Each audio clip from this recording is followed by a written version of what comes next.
Hello everybody and welcome. I would like to show you one more game from my tournament, the US Masters, which took place in North Carolina and just ended yesterday. And this game was played in the last round and I was playing with the black piece against strong Grandmaster Aleksandr Lenderman from the United States. He's rated 26-26 and was the strongest player I faced during my tournaments here in the US. So we're playing the last round. We both had 5.5 points. And that meant we both need a win to get high up in the standings. And as it turned out, a win would mean we would both tie for first, as there were a lot of draws on the first board. So just to set the stage, okay? So I was playing with black, and he surprised me a little bit here with the move 4e3, which I did not really look at yet that much. It's not a very dangerous move, but still you need to know what to do, and I didn't really know what to do. Maybe a6 here, maybe b6. I was not too happy actually during the game with what I did. I don't know why I did it. Don't ask me. I played c5, but now he takes bishop b5, and this is actually a reverse Nimzo Indian Rubinstein variation. And I'm not a big fan of these isolated pawn positions. I pretty much never get them. So I was not happy here how this turned out. I played bishop d6. After the game, my opponent told me c takes d4 is more precise. Bishop t6 is the most played move, but it seems here that after d takes c5, bishop takes c5, now if white plays queen c2, he maybe gets a little edge. My opponent took on c6 relatively quickly, and I thought, whoa, I hope I'm not losing it right out of the opening here. Queen c2. There's a little trick black has to watch out for. If I go queen e7, there's b4, and white is winning. So I played queen d6, and now b3, castle, bishop b2, and here I played bishop b6. I took some time to figure this out, but here after rook c1, I was a little bit afraid that I'd lose the pawn, and I think knight e4, knight d2 wouldn't really help. Bishop f5, there could be knight h4 stuff, but I noticed I can just play bishop g4 and I have like this move available here. White cannot take because of checkmate. He can play queen a3 though, but here it seemed to me that I'm getting pretty good compensation. Yeah, something along these lines. So this looked pretty decent to me. So Lenderman just developed knight bd2, rook e8, a useful move in general, rook ac1. This position has been seen 3 times already, and I think everybody played bishop d7 here, but I liked c5 and I think it's a good move. I just had to make sure I'm not losing any of the pawns in the center. So this is called the hanging pawn center formation, here c5 and d5, and you always have to make sure they're protected, but there's also a lot of dynamic play in the position, as black can often push d4 and open up files, and after bishop pair I have this strong bishop which can be placed on this long diagonal and really cause some trouble. Rook fd1, bishop b7, and here my opponent thought for a long time. He played queen b1, quite interesting move. Of course he has other moves available as well. There's knight c4, this idea, but it doesn't really lead anywhere. The knight can take on b6, that would improve my pawn structure, I would like that. It can also go to e5, but it's not really doing much there. It looks pretty, but it's not doing much. I can bring my knight to e4. Maybe I can even play f6 at some point, so not that great. Also, there's another idea to go knight g5 with the threat of bishop takes f6 and queen takes h7, which I want to answer with d4. I cannot go h6 because there's knight e4, I think. Wait, actually this way around it doesn't? No, he needs to play the other one, because otherwise I could take. So there needs to be this pin, and then knight takes e4, knight takes e4. I'm losing the pawn on c5. But after knight g5 I want to go d4. And this looked quite interesting to me. And this is what I was talking about. Now this bishop is opened up and I have ideas against the king. Excuse me, I don't know what's going on with my voice. It's not like I was celebrating too much yesterday. So this is pretty fine for black, I think. I have queen d5, queen f4 ideas. It seems to me that I have enough compensation here. I mean, I'm not even a pawn down, but sometimes you lose the pawn on d4. So, but I think this is very interesting. After queen b1, I could have also played d4, which I didn't. That would have been actually pretty decent. I guess I didn't really calculate it far enough, or maybe I didn't notice that I can take here on f3 in between, and if knight takes a8, there's queen g4, threatening mate, and g3, bishop, queen h3, and white is checkmated. So white would need to take back, but then I take back as well, and yes, white can win this pawn, I win this pawn. Positions maybe still around equal, but I would definitely prefer black, as black's king is safer and the white king is pretty open. So d4 was an interesting choice. Also good was knight d7. The knight is pretty well placed on d7 anyway, covering e5, covering c5 once more. Yeah, that would have been a good move as well. And the computer even says I have an advantage here. I mean, anything can happen here. I think I would have been pretty happy with this position. I played rook a8, which is a mistake. So you see, I thought with queen b1, my opponent wanted to play queen a1 next and exert some pressure along the diagonal.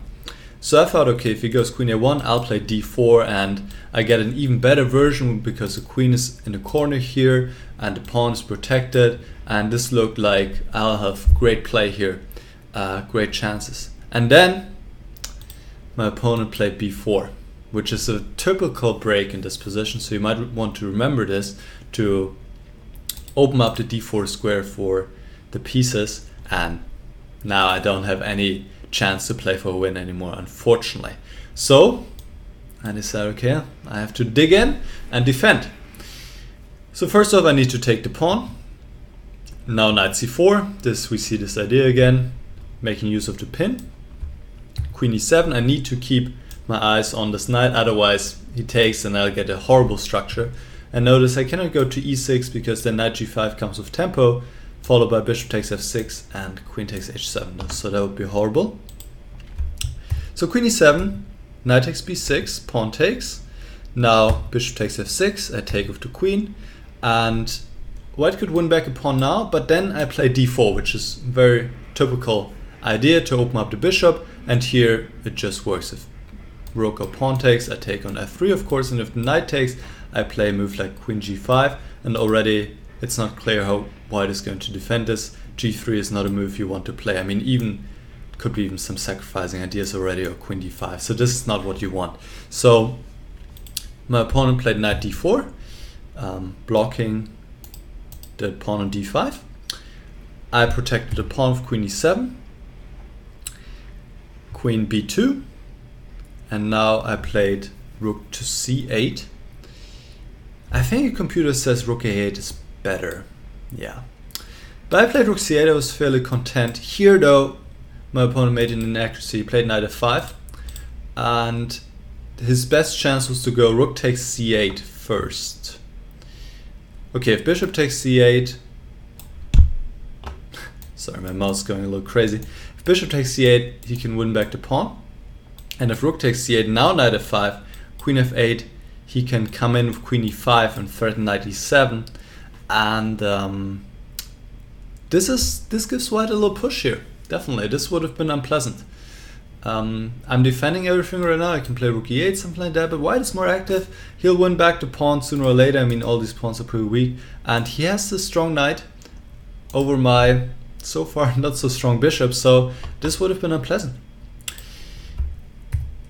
Lenderman played knight f5 right away. Now I got queen f8, and now the difference is if he takes on c8, I would take back with the bishop and attack the knight on f5 right away, so I would gain a tempo.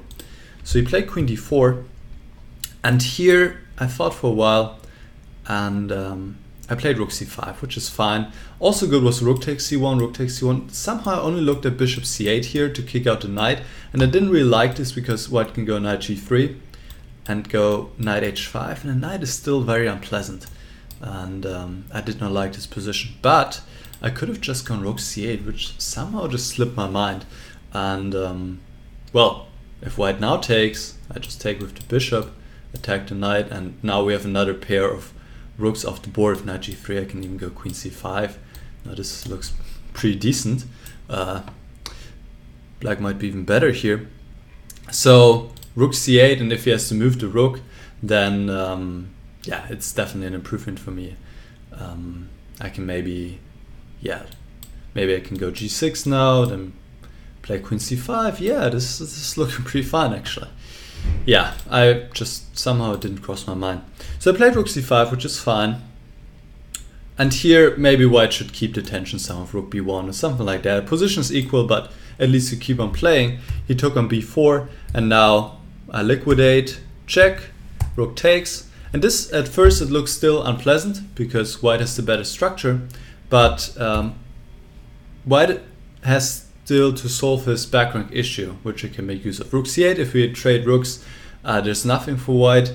Actually, I thought even that maybe I can push a little bit because I'm coming pretty quickly into the white position. So he played rook b1, and now bishop a6, cannot take on b6 because of checkmate, and I threaten bishop d3.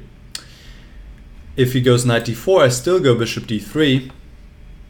Let's say rook d1, and I put the bishop on c4, and there's nothing white has here, obviously. I can go after the pawn, and yeah, that's just at least a draw for black. So he went g4, which defends the knight, and defends against the back rank mate. Bishop d3, rook takes b6. So I had missed g4 in advance, but then, well, once we got there, I had seen it, and I noticed that here I have a precise move, bishop e4. The computer says I can do all kinds of things, also like h5, but bishop e4 is simplest, because now I'm threatening mate, and to stop that, white pretty much has to go h3 or h4. And now I give a check, king h2, and now I take on f5. So what's the difference here? Well, if I had taken on f5 right away, then I wouldn't win back the pawn because I don't have a double attack against the pawns. Now in this position, after bishop takes f5, g takes, rook c2 have a double attack, so white cannot keep onto his extra pawn. So now I win back the pawn, we just reach an equal rook endgame. King g3 takes, f6 takes, rook takes, 3 pawns on both sides, on one side, so this is a draw, but white has a little bit better pawn structure, so my opponent kept playing on, which I understand. Rook d2, h4, h5, f3, and here I had a choice to make between rook e2 and rook d3. I played rook e2. If rook d3, so I have to watch out right now a little bit because, well, actually do I? I thought there's e4, but I'm just noticing now that I can, after e4 I can always go d4. Yeah, I guess I was a little tired. Any case, white still can get active, king f4 and so on. So rook d3 I was thinking, king f4 and f6.